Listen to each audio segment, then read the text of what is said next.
இன்றைக்கி நம்ம இந்த வீடியோவில் என்ன பார்க்க போகிறோம்னா ஸ்டாண்டர்ட் ப்ரிமிட்டிவ்ஸ், அதாவது 3ds மேக்ஸில் ஸ்டாண்டர்ட் ப்ரிமிட்டிவ்ஸ் எப்படி யூஸ் பண்ணுறது, அது எதுக்கெலாம் யூஸ் ஆகுது அப்படின்னு சொல்லிட்டு நம்ம பார்க்க போகிறோம். ஸோ ஃபஸ்ட்டு வந்து பார்த்திங்கன்னா நான் வந்து பெர்ஸ்பெக்டிவ் வியூவில் செட் பண்ணிக்கிறேன். பெர்ஸ்பெக்டிவ் வியூவில் செட் பண்ணிவிட்டு நான் ஒவ்வொன்று உங்களுக்கு பண்ணி காமிக்கிறேன். ஸோ ஃபஸ்ட்டு பார்த்திங்கன்னா ஆட் ஐக்கானில் போய்ட்டு ஸ்டாண்டர்ட் ப்ரிமிட்டிவ்ஸ் செட் பண்ணிக்கிறேன். ஸோ ஸ்டாண்டர்ட் ப்ரிமிட்டிவ்ஸில் என்னென்ன மெயின் ஆப்ஜெக்டிவ்ஸ் அப்படின்னு பார்த்தீங்கன்னா box, sphere, cylinder, torus, teapot, text plus, cone, geosphere, tube, pyramid and plane. So இதில் வந்து நம்ம மெயினாக யூஸ் பண்ணுறது. ஸோ ஃபஸ்ட் பாக்ஸ் எப்படி நம்ம க்ரியேட் பண்ணுறது அப்படின்னு சொல்லிட்டு பார்க்கலாம். ஸோ பாக்ஸை கிளிக் பண்ணுறேன். So just click and drag, நம்ம மவுஸ் கீயை லெஃப்ட் மவுஸ் கீயை ரிலீஸ் பண்ணக்கூடாது. ஸோ கிளிக் அண்ட் ட்ராக் பண்ணிவிட்டேன். நெக்ஸ்ட்டு விட்டுட்டு அப்புறம் ஹைட் செட் பண்ணுறேன். நீங்கள் சைஸை பற்றி கவலைப்படாதீங்க, சைஸ் வந்து பிரச்சனையே இல்லை. ஸோ நான் இப்போ கிளிக் பண்ணி விட்டதுக்கப்புறம் இங்கே பாருங்கள் சைடில் பேராமீட்டர்ஸ் அப்படி சொல்லிட்டு இருக்கு பாருங்கள், லென்த் வித் ஹைட்டு. ஸோ இதில் நம்ம போயிட்டு நமக்கு என்ன வேணுமோ அதை அப்படியே செட் பண்ணிக்கலாம்.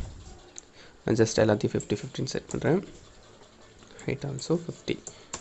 ஸோ பாருங்கள் நம்ம செட் பண்ண லென்த்துக்கு கிடச்சிருச்சு எல்லாமே நம்ம செட் பண்ண சைஸ்க்கு.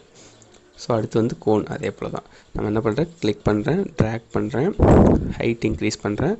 நெக்ஸ்ட் என்ன பண்ணுறேன், கோனோட ஷேப் நம்ம தான் டிஃபைன் பண்ணுறோம். ஸோ டிஃபைன் பண்ணிவிட்டு விட்டுறேன். ஸோ சேம் கோனுக்கு அதே போல் தான். ரேடியஸ் 1ங்கிறது பார்த்திங்கன்னா பாட்டமோட ரேடியஸ். ரேடியஸ் 2ங்கிறது பார்த்திங்கன்னா டாப் ரேடியஸ். டாப் ரேடியஸ் நான் சேஞ்ச் பண்ணால் it will change. So height அதே போல் நம்ம சேஞ்ச் பண்ணிக்கலாம். ஹைட் செக்மெண்ட்ஸ் நம்ம வந்து செக்மெண்ட்ஸுங்கிறத நம்ம வேறு ஒரு வீடியோஸில் பார்க்கலாம். ஓகேங்களா. அடுத்து வந்து ஸ்பியரும் அதே போல் தாங்க. ஸ்பியர் வந்து ஜஸ்ட் கிளிக் அண்ட் ட்ராக் மட்டும் பண்ணிங்கன்னா போதும், ஸ்பியர் வந்துடும். அடுத்து பார்த்திங்கன்னா ஜியோஸ்பியரும் சேம் அதே போல் தான், கிளிக் அண்ட் ட்ராக் தாங்க ஜியோஸ்பியரும். அதுக்கடுத்து பார்த்திங்கன்னா நம்ம சிலிண்டர் பார்க்க போகிறோம். சிலிண்டரும் சேம், நம்ம க்யூப்க்கு என்ன பண்ணுமோ ஆக்சுவலாக எல்லாத்துக்குமே சேம் ப்ரொசீஜர் தான். கோனுக்கும் டாரஸ்க்கு மட்டும் சேஞ்ச் ஆகும், கோனுக்கும் பிரமிட்க்கும் சேஞ்ச் ஆகும். ஸோ நான் என்ன பண்ண போகிறேன், சிலிண்டர் ட்ரா பண்ண போகிறேன். கிளிக் பண்ணிவிட்டேன், ட்ராக் பண்ணிவிட்டேன், தென் ஹைட் ஃபிக்ஸ் பண்ணிக்கிறேன், அவ்வளோதான். நெக்ஸ்ட் வந்து டியூப் என்ன பண்ண போகிறேன்னா டியூப் வந்து நம்ம ஃபஸ்ட்டு ஏரியா ஃபிக்ஸ் பண்ணிவிட்டு அது இன்னர் இல்லைங்களா அவுட்டர் இல்லையா, ஸோ அப்படி சொல்லிட்டு கிளிக் பண்ணிவிட்டு ஸோ இன்னரில் கொடுத்துட்டு நம்ம சிலிண்டர் எப்படி பண்ணமோ சேம் அதே போல். அடுத்து வந்து பார்த்திங்கன்னா டாரஸுங்கிறது வந்து ஆக்சுவலாக டவுன்லோட் ஷேப்பில் வரும். So it's like this. So next வந்து பார்த்திங்கன்னா பிரமிட் எப்படி பண்ணுறதுன்னு பார்க்கலாம். பிரமிட் பார்த்திங்கன்னா ஜஸ்ட்டு கிளிக் அண்ட் ட்ராக், அப்புறம் ஹைட் ஃபிக்ஸ் பண்ணுங்கள், அவ்வளோதான். அதுக்கப்புறம் பார்த்திங்கன்னா டீபாட் ஜஸ்ட்டு இது வந்து ஒரு ரெண்டரிங் மெட்டீரியல் தான். ரெண்டருக்கு தான் மேக்ஸிமம் யூஸ் பண்ணுவாங்க. அதாவது மெட்டீரியல் எப்படி க்ரியேட் ஆகிருக்கு அப்படின்னு சொல்லிட்டு பார்க்கறதுக்காக யூஸ் பண்ணுறது தான் டீபாட்.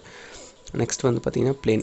இந்த பிளேன் வந்து நம்ம எதுக்கு யூஸ் பண்ணால் சர்ஃபேஸ் க்ரியேட் பண்ணுறதுக்கு, சர்ஃபேஸ் ஆர் டெக்ஸ்டர் க்ரியேட் பண்ணுறதுக்கு நம்ம பிளேன் யூஸ் பண்ணுவோம். ஸோ இது ஜஸ்ட் கிளிக் பண்ணி ட்ராக் பண்ணி விட்டுட்டிங்கன்னா முடிஞ்சு. ஸோ இது எல்லாத்துக்குமே சைஸ் நீங்கள் இங்கே போய்ட்டு எடிட் பண்ணிக்கலாம். ஸோ அடுத்து வந்து டெக்ஸ்ட் எப்படி க்ரியேட் பண்ணுறதுனா ஜஸ்ட் இதுவும் சேம் தான். ஜஸ்ட்டு கிளிக் அண்ட் ட்ராக் பண்ணிங்கன்னா உங்களுக்கு டெக்ஸ்ட் வந்துடும், சரிங்களா. இப்போ இது எல்லாத்துக்குமே நீங்கள் சைஸ் சேஞ்ச் பண்ணணும் அப்படின்னா என்ன பண்ணணும்னா, எந்த மெட்டீரியலுக்கு சைஸ் சேஞ்ச் பண்ணணுமோ அந்த மெட்டீரியலை செலக்ட் பண்ணிவிட்டு நீங்கள் மாடிஃபையர் டூல் இருக்கு பாருங்கள், மாடிஃபையரில் போய்ட்டு மாடிஃபையர் லிஸ்ட்டில் லென்த் வித் ஹைட் நம்ம சேஞ்ச் பண்ணிக்கலாம். அதே போல் லென்த் வித் ஹைட் செக்மெண்ட்ஸ் அப்படின்னு பார்த்தீங்கன்னா லென்த்தில் போய்ட்டு நான் ஒரு 10 கொடுக்குறேன்னா லென்த் வைஸ் உங்களுக்கு 10 செக்மெண்ட்ஸாக கன்வெர்ட் ஆகிடும்.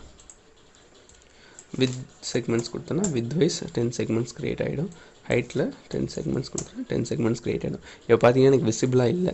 ஏன் விசிபிளாக இல்லைனா எனக்கு டிஃபால்ட் ஷேடிங்கில் இருக்குது. ஸோ டிஃபால்ட் ஷேடிங்கில் போய்ட்டு எட்ஜ் ஃபேஸஸ் அப்படி சொல்லிட்டு கொடுத்தோன்னா நான் க்ரியேட் பண்ண செக்மெண்ட்ஸ் எல்லாமே வந்துடும்.